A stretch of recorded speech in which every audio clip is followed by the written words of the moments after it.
Hi guys, sorry for abandoning this account for what seems like forever. I was busy with uni, etc. But second year, I finished it now.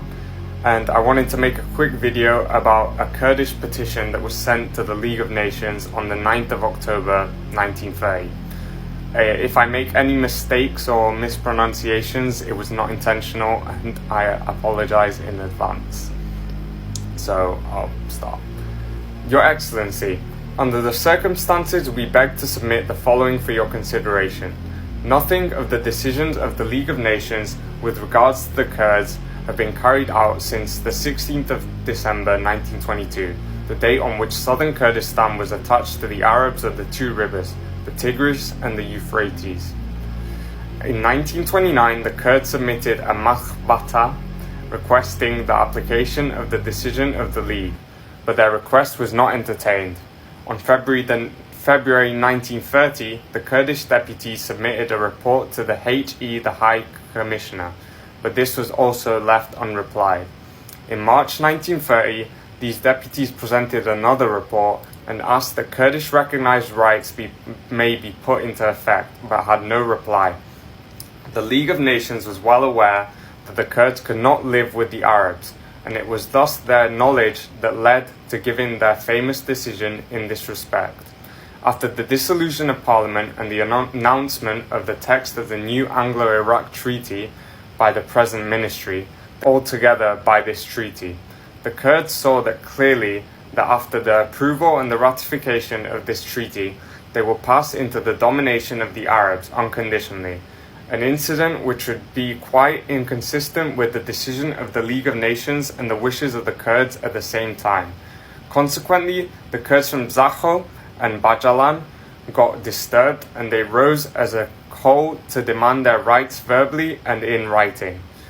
The Arabs met these demands with a wholesale massacre in Sulaimania, wherein machine guns and arms were used liberally. This incident was even described by the Arab Prime Minister as being identical with that of the Karbala historical event. The Arab officials in the other Kurdish liwas started to bring pressure on the Kurds and to transfer and dismiss a number of Kurdish officials. In addition to these atrocities, the Arab government has imprisoned the intelligentsia notables of the Kurds and deported some of them.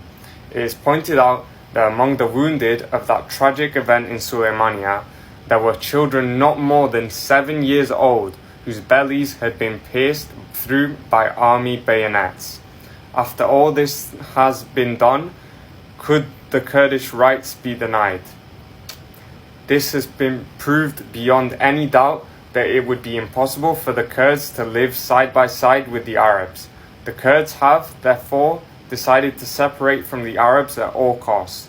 The British government, who accepted the mandate over Iraq for humanitarian and noble motives, will no doubt give a hearing to our following legitimate demands and recognize that we have every right to put these demands. Formation of a Kurdish state within its natural boundaries stretching from Zakho to the districts beyond Kwanahim. I'm sorry, I butchered that so bad. Evacuation of this zone by the Arabs militarily and civilly, and its handing over to the Kurdish government. Number 2. Pending the League of Nations decision in this respect, the above zone will remain under the British mandate as a Kurdish state. Number 3. The immediate release of those who were imprisoned or deported in connection with the Sulaimania disturbances. Number 4. Transfer of all Kurdish officers and officials from Arab districts to Kurdish districts. Awaiting your early and favorable reply with regards to the above demands, which the Kurds have the honor to submit to your Excellency, and requesting that you may condescend to accept their heartfelt demands. Heartfelt regards. So, I just wanted to bring that to light, essentially, that even before Saddam and all these Arab massacres in the 80s, and even before Barzanji rose up in 61 and 45, and all these rises, that are known primarily by people that study the Kurdistan movement. There was still oppression and demand to separate from the Arabs, even in the 1930s, before the British had even left. And the way that they put the British mandate as like they entered Iraq for humanitarian purposes, and because they love the country, that must have been it. Well, I hope you enjoy this video. I will be making future videos, primarily talking about my dissertation, which is about this time period.